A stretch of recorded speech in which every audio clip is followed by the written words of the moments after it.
Now, Ellen White, the SDA Church's Yeah. prophetess, she had this to say about the future, which is why SDAs are anticipating these things. And this is only a fraction of her claims. But notice what she says.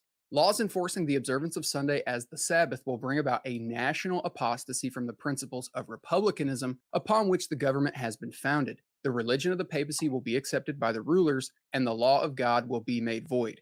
Close quote. And this will eventually lead to this. The whole world is to be stirred with enmity against Seventh day Adventists because they will not yield homage to the papacy by honoring Sunday, the institution of this anti Christian power. Close quote. This National Sunday Law will start in America and eventually become global. And they Right. believe that when this happens, Seventh day Adventists are going to have to take a stand for the seventh day Sabbath and be prepared to die for such. So, my Right. question for you, are Christian nationalists like yourself seeking to pass a national Sunday law that will eventually lead to persecution coming for those who want to observe Saturday as the Sabbath? No, I've never heard anybody proposing that or talking about it or wishing that they could.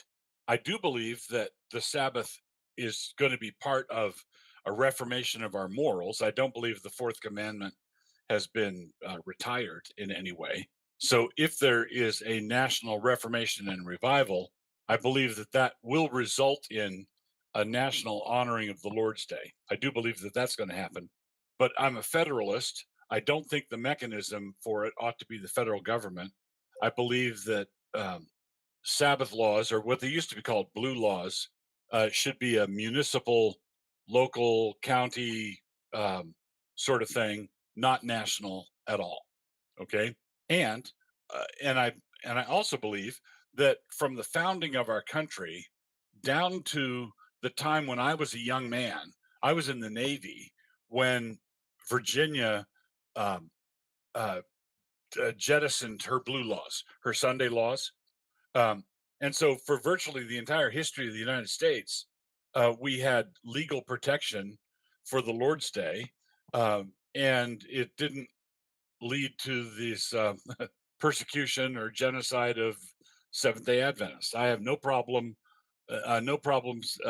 affirming that the rights of uh, the liberty of conscience of Seventh Day Adventists ought to be respected and honored. They they uh, this is the extent of the persecution that I'd be willing to um, deploy against a Seventh Day Adventist. He would not be able to go into a shop and buy a shovel. That's how. That's the Yeah, extent of the person. right, right. That would be Well, the it's funny. extent of the persecution.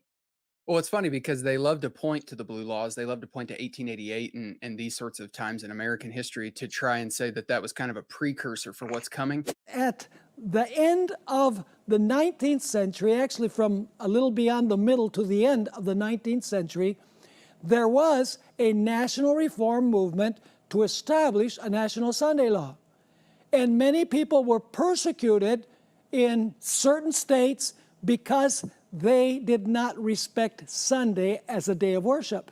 But I think when you dig into those sorts of things, kind of like you said, it's really it doesn't fit the bill at all for what they're saying is coming. So there's kind of a big jump that has to happen between that to what they're actually saying.